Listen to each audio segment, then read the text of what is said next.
ni ibsa jenno isa taate fintaane abaawra dhagawutti akkastu godhame jee dubbachuun fadhu ammoo aggaammi jiratti yoo sadarkaa aggaammitti gabbuuf ni irra bareeddu aggaammi jirtu tanaaf sagantaa ammaan dura haasoo Dr. Ittaanaa Habtee hojii goone haasawa akkanumatti illee obbo Amaan Kadir hojii goone keessatti gaafiin nuti isaanii dhaleessinee karaan nagaa maqaa abaa'oo qabatanii deemuun kuni almost cufamuu mala. Abaa'oo kana yoo ofirraa hagaara jiruuf dhiifnee yoo gaafii jettuu dhiyeessinee turre jechuudha. It's just a question. Perhaps Jaal Daawud Ibsaadhaa bikka ajaa'ibaa keessa jiran jechuudha. Fatanaa ajaa'ibaa keessa jiran. Yo American bete American I don't know American un tarfi goru dandeessu I don't know Sudan ki yaguddan abao yo Jaal Daawud Ibsaati rafudani kaysa kana seeratin qabdu jaanini guutumatti Araasoo Biqilaatiif kannan there is a missed opportunity na fakkaatti maaliif oggaa jenne sila goolii nuti pippiti galchuu dandeenyu Jaal Daawud Ibsaadhaa fi resign godhu ummata Oromootti gabbahee maqaa abaa'oodhaatiin karaa nagaatiin qabsaa'eetiin galeedha. Ammoo hoggaa afur yaalii gooneen karaa nagaa Itoophiyaa keessatti akka hin danda'amne irra gaheetiin jiraadha. Kanaafuu uummanni Oromoodhaa ammarraa jalqabdanii abaa'oo karaa nagaatti qabsaa'uu hin jiru nun eeggatinaa sila bareeddu jechuudha. Maaliif oggaa jenne uummanni Oromoo haa maqaa isaanii fudhataa jechuudha. Maqaa PPT daldaluu deemtu kana fudhanneeti warra gaara jiru saniif raggaasiif na dhume jechuudha. Sodaan kiyya guddaan ammoo abaa'oo maqaa beetee meeshaa burjaajii akka nu harkaan goone PPT. Aboona hubattamu kam yoo Araasoo Biqilaatiif haa kannan taate inni sitti fayyadamne soogaa goolii sila takkitti galfachuu dandeenyu sadhabne jechuudha. Kaafaawwanis yoo tabarraa bahan zeeroo jechuudha. Ammoo harka 95 karaan nagaa Itoophiyaa keessatti cufamee jira. Amma maqaa qofaani persentii 5 sosso'aa jiranii jechuudha. Maqaa abaa'oo fi kaafaawoo jiru. Gaafa feek kaafaawwoon uumamte abaa'oonis kaaniif kennamte basically gaa akka Oromootti wanni jira PP qofaa jechuudha. That's what they want. National dialogue irratti warra isaanii shubbisu already amma araara keessatti Araasoo Biqilaatu argamaa jira. Akka abaa'ootti. Namoota adda addaa akka abaa'ootti achitti argamaa jira. Ajandaa tokko qabatanii waliin dhiyaatan jechuudha akka Oromootti. Namni Oromoo silaa bakka bu'uu danda'u adda bilisummaa Oromootiif kaafaa'oo. Kaafaa'oo adda cabsuun isaanii ni mala barreeffadhaa tana kaayadha. Yoo gammoo ajandaa kana ammaanuuf dura kaafaa'oo wanni sii baasa shira isirri dalagamu jiru kana saaxilu gabbaate. Then they will stop. Shira nu quba qabnu mootummaatu irra dalagaa jirtu aggaammii tana gabbahanii labsu. Harka nurraa kaasuu qabaa mootummaan kun ushururuu dhiisa. Yoo ushururuu gootaniitu amma siree jala qabnaa fi tuwetee haasotan taate odoo isan biyya araasreettanu mataanuu baduuf deemtanii jechuudha. Because groupiin takka isan harka maqaa keessanii as baanaan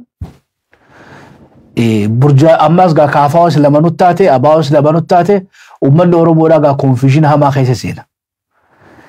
Abaawoo almost qochiisu jiran wani takkitti silaarraa haftee kaafaawoo irrattis aggaammiidhaatu jiraadha. Nu akka shabboo miideetti isaniin gahanne jechuudha. Uummata Oromootiin gahanne jira. Kaafaa'oon of baraara. Takkawoo odoo jarri beetee tamarraa ala isaniin baafne barni daddaamte jechuudha. Galcha sertifikeeta deebisaa fi dhiisa poolitikaa ajaa'ibaati jechuudha. Silaarraa Mararaa Guddinaatii fi Jaal Daawud Ibsaadhaa karaan nagayaa cufamuun arku jirra. Hulaa xiqqishoo qaawwa xiqqishaa tokko hafee jechuudha. Otoo guututti isanii cufanii tamarraa ala isaniin baafne certificate of party beetee mircaa boordii deebiftanii karaan nagaa Itoophiyaa keessatti hin danda'amne haganni silaa addunyaa tana hundaa'u sossooftii jechuudha. Because legitimacy namni kannaa jiruuf isan. Watakka isan arra biyya san keessa teessanii mootummaa Itoophiyaatu beektee irraa fayyadame siyaasa malee isan bu'aan akka paartii buufattanii isin jirtu bu'aan uummata Oromootiifis buusaa jirtan hin jirtu. Maaliif sirnichaatu isanii hayyamaa jirre. Hin danda'amuu harkaa jirra. Hin danda'amuu tana yooma gabbaatanii uummataa fi addunyatti himtanii adoonno. Ammoo odoo hulaan tun hin cufamne yoo gabbaatanii gool irratti iskoor gootan. Eega kaafaa lama taate sammuu wanni haasotan faayidaan qabdu. Because kaafaawotaan tuutu dubbii teessa fashalsiisa. Kaafaa quxuruulatti hidhaatu kaafaa quxuraandii isa fashalsiisa. Baramma abaa'os akkasuu godhani. Hoggaa jaaldaawuti ibsaanii dubbadda jee wanni itti gabbaasan araarsoo biqilaadha. Walii gallamu akkam. Oromoo silaarra isan lamaan kun murattanii jechuun irraa taraaddanii sirni kun beeytee sirna hin tolle hin dimokiraatawne hin suphamne ta'uu oduu amantanii fudhattanii ummata keessaniif addunyaa beeksiftanii Oromoon walii mooraa takka keessa dachaaneetu. Qabsoo hidhannoo keenyaan galma gahannaa eenyuutu qabsoo hidhannoo ceesise jenne abaa ofi kaafaa ceesise. Maaliif realitii saba isaanii kan burjaajii keessaa baasaniiti dhugaa jirtu itti himanii karaan biraa hin hafnee hin danda'amne nun eeggatinaan ifiifuu lola siyaasaa guddaa kafiifinne itti cabsitaniiti yaa mootummaa tana karaan itti cabsitan illegitimate ta'uu isaanii kana ummata keessaniif addunyaa agarsiisu. Aboon uummataan bokkam jiran akkana jechuun kaafaa ofi abaa tokko miti. Ammoo aggaammii isaan irratti jirtu tana maaltu Oromoo fayyada deebi'u ilaa yoom eegdanii jechuun ilaa yoom tooftaan akka ammaan duraa san mallasii fi maarree kanaas beektee maal jettanii ihaadig haga inni qabru seenuu mormituu ta'uu faayidaan qabamma.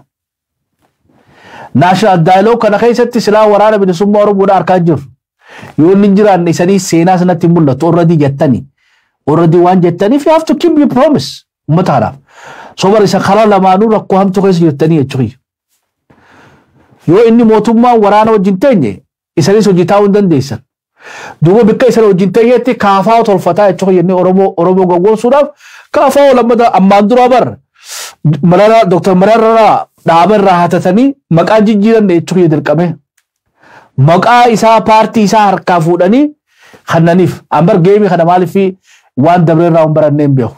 Irraa fuudhanii dhaaba beetee obkoon isaa yoo dogoggoruu baadhe dhaaba san fuudhanii kabiraatii kannanii Professor Mararaa Guddinaadhaa haareetti gaa paartii biraa bulchaa I think paartii biraatti walitti hidhaatanii kaafaa odhan gabbaan. Kaafaa odhan aggaamii isa irra jira shira gaggeeffamuu deemu waan keessan harkanne isan hin geenye I think sila nugee jettanii mootummaa kana wajjin qubaara taphachuun nugee odoo jettanii isanillee kabajaa Oromoof illee kabajaa guddoodha. Ammoo I don't know. Mr. Mike dhufettoo waan isan himattan hin beeku. Hagam takka dhugaa teessan isan himattan hin beeku. PP'n naashinaal daayiloogi isan irratti yoo isan waa'ee waraana bilisummaa Oromoodhaa lafan keenye PP biraa isanitti uumuu ta'an. Wanni biraa kaafaa biraa. Jaaldaawut ibsaatis harkaa fuudhaniiti araarsoo biqilaatiif kannuun ni mala. Aggaammii jirtu jechuudha. Odoo kannuu baateehu paartiin kun hidha jabar guututti. Wanni isii hogganoonni isaanii akkam godhee achirratti argamu.